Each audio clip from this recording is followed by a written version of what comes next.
Ya, assalamualaikum warahmatullahi wabarakatuh. Nah, seperti yang kita ketahui ya, nilai kripto di bulan November, tepatnya di tanggal 22 hari Sabtu ya, merupakan titik terendah nilai Bitcoin di kisaran sekitar 1,4 miliar rupiah di rentang Oktober sampai November 2025. Padahal di bulan Oktober Bitcoin itu mempunyai nilai tukar tertinggi ya, bisa sampai 2 miliar rupiah lebih.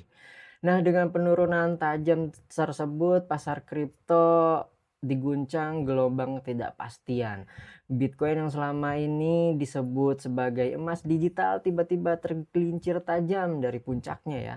Grafik yang tadinya mendaki seperti roket kini meluncur cepat seolah ditarik gravitasi besar pasar yang tak terlihat. Nah, rumor yang beredar yang memberitakan turunnya nilai Bitcoin ini ada yang beritanya investor besar Bitcoin atau Wall misterius ya, yang memindahkan ribuan Bitcoin. Ada juga info exchange trade fund atau ETF raksasa dan perusahaan besar yang tiba-tiba menarik Bitcoin dan diduga melepas sebagian simpanannya ya. Jadi itu bisa jadi kemungkinan penyebab penurunan nilai Bitcoin-nya itu ya. Nah, sampai-sampai investor kecil seperti gue ini ya yang, membeli Bitcoin secara ya kecil-kecilan gitu kan, ya ikut ngejual juga karena takut saking merosotnya dan gua pun jadi rugi ya. Dan, apa yang sebenarnya sedang terjadi sih?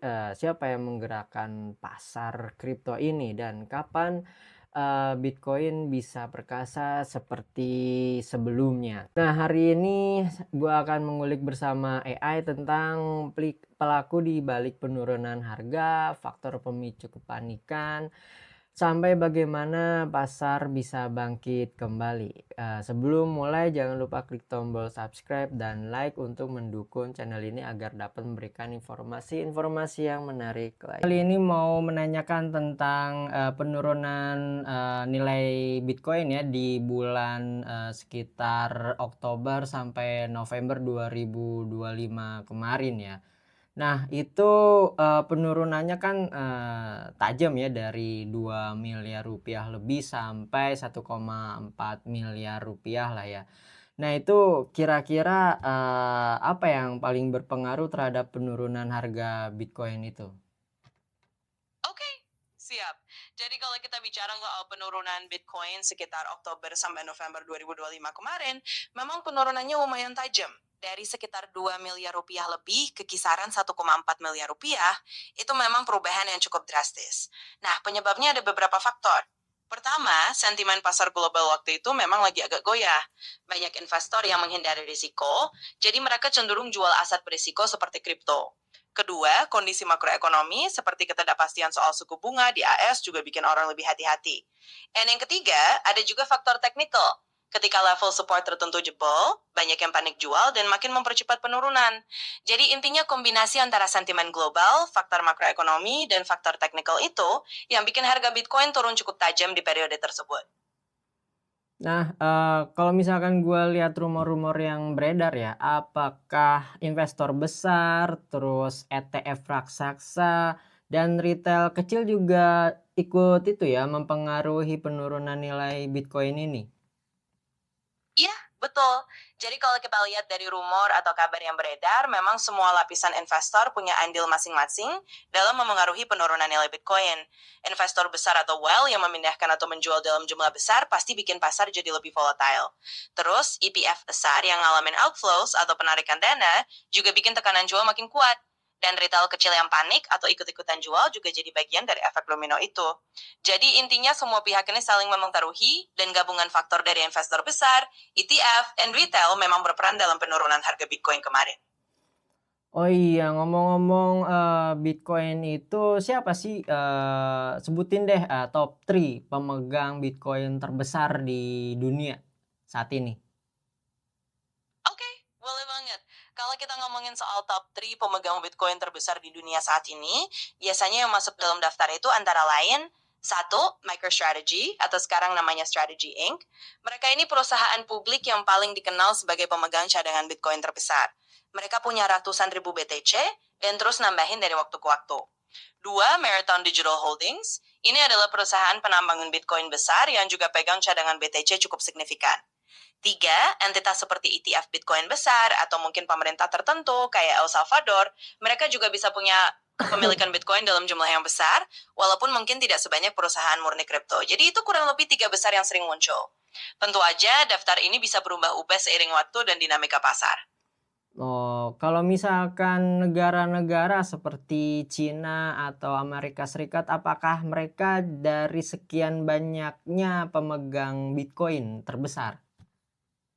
Kalau bicara negara seperti China atau Amerika Serikat, sebenarnya mereka tidak secara resmi tercatat sebagai pemegang Bitcoin terbesar, seperti halnya perusahaan atau institusi tertentu. Memang ada indikasi bahwa AS misalnya pernah menyita Bitcoin dari kasus-kasus hukum, dan mereka punya cadangan dari situ, tapi bukan berarti mereka resmi sebagai salah satu pemegang Bitcoin terbesar yang diakui secara global. China sendiri lebih ketat dalam regulasi kripto, jadi kepemilikan negara dalam jumlah besar itu tidak terdengar. Jadi intinya, negara-negara besar ini mungkin punya Bitcoin dalam kapasitas tertentu, tapi mereka bukan yang teratas dalam daftar pemegang Bitcoin terbesar di dunia.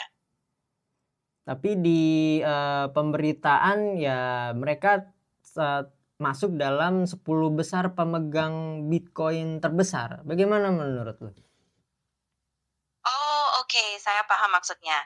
Jadi memang ada laporan-laporan yang menyebut bahwa negara seperti Amerika Serikat bisa masuk dalam daftar 10 besar pemegang Bitcoin terbesar, terutama karena penyitaan Bitcoin dari kasus hukum atau lelang aset. Jadi dalam konteks itu memang AS punya sejumlah Bitcoin yang mereka pegang dari hasil penyitaan, tapi mereka memegangnya bukan sebagai investor murni seperti perusahaan atau swasta, melainkan lebih karena urusan hukum. Jadi secara teknis memang ada benarnya kalau ada pemberitaan seperti itu, tapi kalau kita bicara pemegang Bitcoin terbesar yang aktif dan memang mengakumulasi sebagai bagian dari strategi investasi, biasanya yang mendominasi tetap perusahaan-perusahaan swasta atau institusi keuangan besar. Oke, kalau misalkan mereka itu katakanlah seperti ini ya, pemegang saham terbesar atau wall misterius. Nah, apakah ada wall misterius yang terlihat jelas memindahkan Bitcoin ke bursa dan memicu sentimen negatif di pasar kripto? Jadi, dalam beberapa minggu terakhir memang ada aktivitas dari whale misterius yang bikin pasar kripto makin volatile. Misalnya, ada pemindahan lebih dari 10.000 BTC ke alamat baru yang bikin investor was-was dan menambah tekanan di pasar. Ada juga whale yang nge-short Bitcoin, Ethereum, dan Solana dalam jumlah besar yang bikin sentimen pasar jadi lebih bearish. Akibatnya, harga Bitcoin sempat turun dan sekarang ada di sekitar 87 ribuan dolar AS. Jadi memang ada pergerakan whale yang bikin pasar agak goyah belakangan ini. Nah, tadi kan disebutkan 3 terbesar lah yang pemegang Bitcoin ya. Nah, apakah SpaceX itu juga memiliki Bitcoin terbesar? Nah, untuk SpaceX, memang mereka juga diketahui memiliki Bitcoin, tapi jumlahnya tidak sebesar 3 besar pemegang Bitcoin yang sudah kita sebut tadi, seperti MicroStrategy, Marathon Digital, atau entitas besar lain.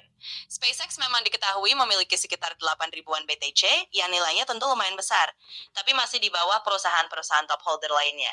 Jadi mereka termasuk pemilik Bitcoin dalam jumlah besar, tapi bukan yang terbesar di dunia. Nah, apakah benar dari SpaceX, kemudian Strategi Inc. atau Mara yang diduga menjual atau memindahkan Bitcoin dalam jumlah besar? Apakah benar? Sebenarnya kalau kita lihat info terbaru, SpaceX, Strategy Inc. atau Mara memang sempat jadi sorotan karena ada rumor atau spekulasi mereka memindahkan atau menjual Bitcoin dalam jumlah besar. Tapi setelah ditelusuri lebih lanjut, kebanyakan dari pergerakan tersebut bukan benar-benar penjualan besar-besaran. Misalnya dalam kasus Strategy Inc., mereka lebih ke melakukan transfer internal antar dompet, bukan langsung menjual ke bursa. Mara juga tercatat sebagai net seller dalam periode tertentu, tapi total kepemilikan mereka justru naik karena mereka juga terus menambang atau membeli. Jadi walaupun ada pergerakan Bitcoin dari pihak-pihak tersebut, tidak semuanya berarti mereka menjual dalam jumlah besar yang langsung memicu penurunan harga. Banyak dari itu lebih ke manuver internal atau strategi pengelolaan aset mereka. Oh, jadi mereka nggak pure menjual Bitcoin tersebut ya, malah mungkin seperti diputar kembali ya? Iya, betul banget.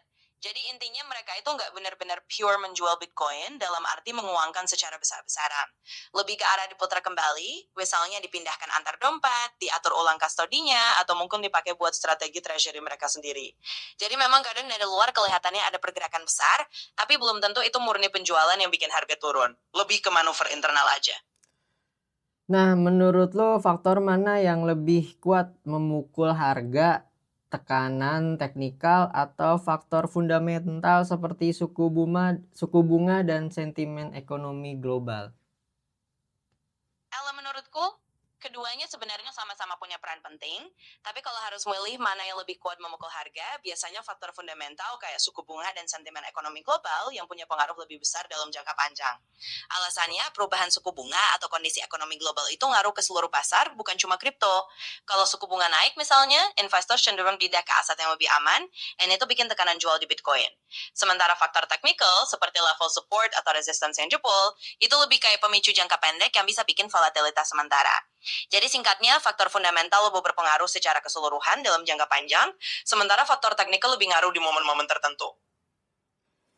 Nah, kalau misalkan, indikator. Nah, apa indikator on-chain paling jelas yang menunjukkan bahwa pasar saat ini sedang memasuki fase distribusi? Kalau kita ngomongin indikator on-chain yang sering dipakai buat nunjukin fase distribusi, salah satu yang cukup jelas adalah indikator SOPR, Spend Output Profit Ratio. SOPR ini ngasih gambaran apakah koin-koin yang dipindahkan on-chain itu dijual dengan profit atau rugi. Nah, kalau SOPR mulai sering menunjukkan banyak transaksi yang terjadi dengan profit, artinya banyak holder yang lagi ngejual poin mereka dalam kondisi untung. Itu tanda pasar mungkin sedang ada di fase distribusi, di mana pemegang besar atau whale lagi mulai melepas sebagian kepemilikan mereka. Selain SOPR, ada juga indikator MVRV, Market Value to Realized Value, yang bisa dipakai buat lihat apakah rata-rata holder masih di atas atau di bawah harga belinya. Kalau MVRV tinggi, artinya banyak yang masih untung, dan ini juga bisa jadi indikasi fase distribusi. Jadi indikator on-chain kayak SOPR dan MVRV itu yang paling jelas buat ngasih gambaran kalau pasar lagi masuk fase distribusi. Nah, kalau misalkan dilihat ya, pasar kripto ini lebih sensitif ya dibanding pasar saham yang lainnya terhadap perubahan sentimen makro. Mengapa seperti itu ya? Iya, memang benar banget.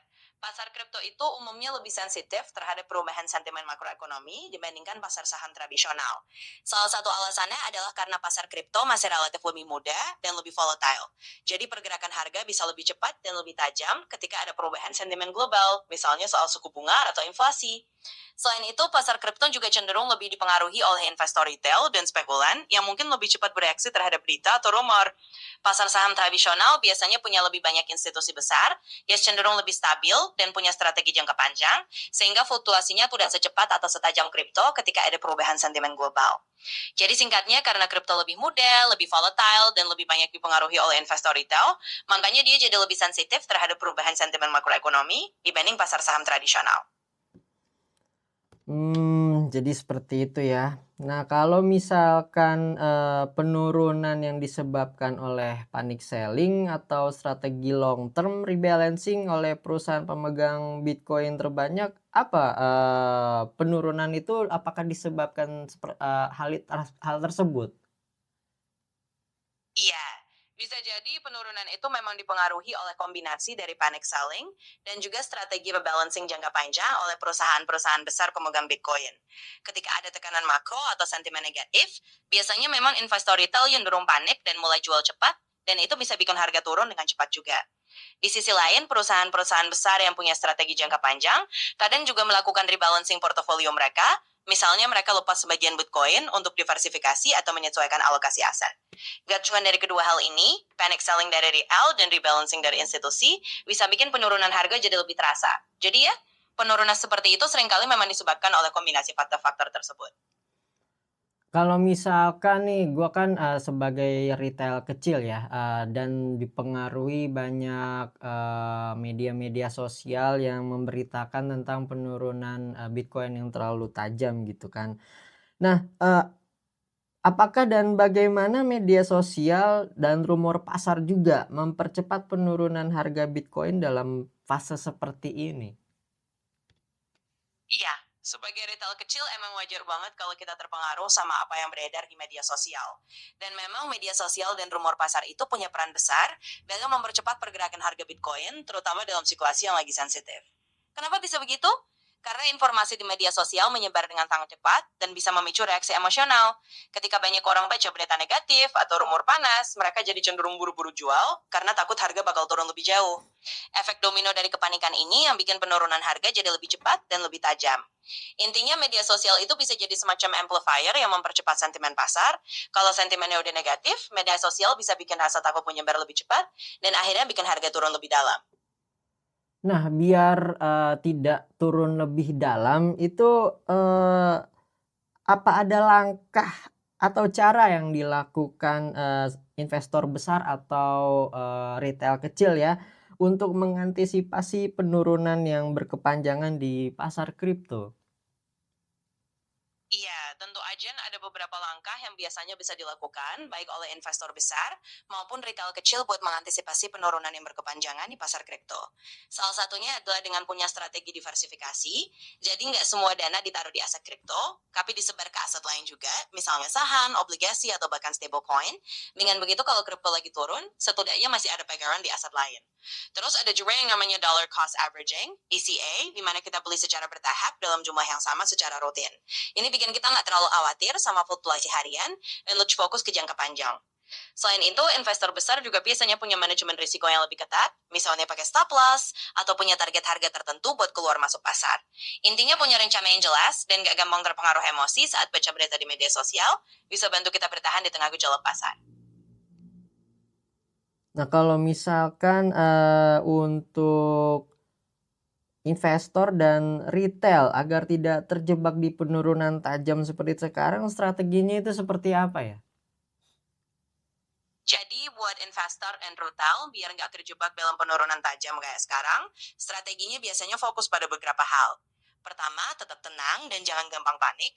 Ini penting banget karena keputusan yang diambil dalam keadaan panik seringkali malah bikin rugi lebih besar. Kedua, punya rencana investasi yang jelas, termasuk batasan risiko dan tujuan jangka panjang.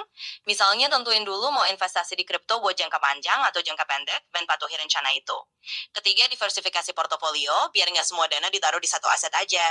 Dengan diversifikasi, kalau satu aset lagi turun, masih ada aset lain yang bisa nyimbangin. Keempat, pertimbangkan strategi kayak dollar cost averaging, jadi beli secara berkala dalam jumlah yang sama, supaya rata-rata harga beli tetap stabil. Dan terakhir, selalu lakukan riset, dan jangan terlalu terpengaruh sama noise di media sosial. Dengan punya strategi yang matang, kita bisa lebih siap menghadapi fluktuasi pasar. Oh, terus kalau misalkan, seperti gua nih ya, retail kecil kan, sekarang kan gua posisinya itu di posisi jual ya, karena takut rugi yang sangat besar. Nah, apa ada level harga tertentu yang dianggap zona aman akumulasi? Biar nanti, sebagai retail kecil bisa langsung, nge-buy Bitcoin-nya. Iya, wajar banget kok kalau kamu lagi di posisi jual karena khawatir rugi lebih dalam. Itu hal yang banyak dialami retail kecil. Nah, soal level harga yang dianggap zona aman buat akumulasi, biasanya memang ada beberapa zona support yang dilihat para analis sebagai area yang relatif aman buat mulai beli lagi. Misalnya kalau dalam kondisi penurunan tajam, banyak yang lihat level support psikologis atau level historis tertentu.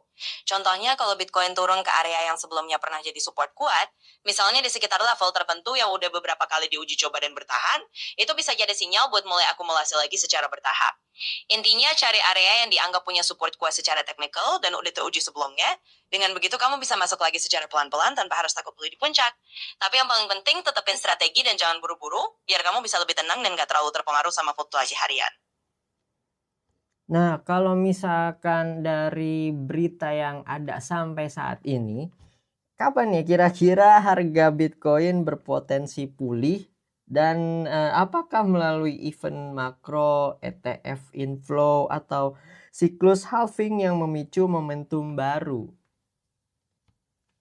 Nah, kalau ngelihat dari berita dan analisis yang beredar sekarang, potensi pemulihan harga Bitcoin itu kemungkinan bisa dipicu oleh beberapa faktor besar. Salah satunya adalah event makroekonomi, seperti kalau ada kejelasan soal kebijakan suku bunga yang lebih longgar atau kondisi ekonomi global yang mulai stabil, itu bisa kasih sentimen positif ke pasar kripto. Selain itu, inflow ke ETF Bitcoin juga bisa jadi pemicu penting. Kalau mulai aliran dana besar masuk ke ETF, itu bisa meningkatkan permintaan dan bikin harga pelan-pelan naik lagi. Dan tentu aja siklus halving Bitcoin yang biasanya terjadi setiap 4 tahun sekali juga sering dianggap sebagai momentum yang bisa memicu kenaikan harga baru. Karena setelah halving, supply Bitcoin yang ditambang berkurang, dan itu biasanya bikin tekanan ke atas pada harga dalam jangka menengah sampai panjang. Jadi secara garis besar, pemulihan harga Bitcoin kemungkinan bakal dipengaruhi kombinasi dari event makro, inflow EPF, dan siklus halving. Walaupun gak ada tanggal pasti, kalau faktor-faktor ini mulai selaras, itu bisa jadi sinyal bahwa momentum positif bakal datang lagi. Nah, kalau misalkan dilihat juga nih ya, bisa nggak sih si Bitcoin itu bisa menyentuh lagi di $118.000 seperti ya di bulan sebelum Oktober 2025, sorry. Ya, sebenarnya kalau bicara soal kemungkinan, Bitcoin itu memang punya sejarah harga yang bisa naik lagi ke level-level tertentu kalau momentum dan kondisinya mendukung. Jadi secara teoritis, menyentuh lagi ke $118.000 itu bukan sesuatu yang mustahil. Tapi tentu saja itu tergantung pada banyak faktor yang kita bahas tadi, faktor makro, inflow dana, siklus halving, dan juga sentimen pasar secara keseluruhan. Jadi walaupun nggak ada jaminan waktu pasti, kalau semua faktor pendukung itu sejalan, ya Bitcoin bisa aja balik ke level itu lagi. Yang jelas ini semua butuh waktu dan kesabaran, dan seperti biasa di dunia kripto, volatilitas selalu jadi bagian dari perjalanan. Oke, nah mungkin, segitu aja pertanyaan gua kali ini ya, dan terima kasih telah menjawab pertanyaan-pertanyaan gua ya. Tentu, sama-sama. Senang bisa bantu jawab semua pertanyaan kamu. Kalau ada hal lain lagi yang mau ditanyakan atau kapanpun butuh ngobrol lagi, jangan ragu buat balik. Semoga obrolan ini bermanfaat dan semoga sukses terus. Oke guys, jadi itu tadi obrolan lengkap gua dengan AI ya. Banyak banget insight yang bisa bikin kepala kita lebih jernih ngelihat kondisi market saat inilah ya. Jadi intinya penurunan itu bagian dari siklus, dan selama kita ngerti kenapa itu terjadi, kita bisa lebih siap ngadepin apapun yang datang setelahnya ya. Memang kalau misalkan dilihat sih beberapa tahun kemarin juga ada yang lebih parah ya, bisa lebih dari 1,4 miliar rupiah itu penurunannya ya. Itu dalam banget memang. Dan buat kalian yang udah nonton, terima kasih banget, dan dengerin. Jangan lupa like, share, dan komen kalau ada topik lain yang pengen kita bahas. Sampai ketemu di episode selanjutnya. Stay safe, stay smart, dan selamat jumpa di video selanjutnya. Dadah.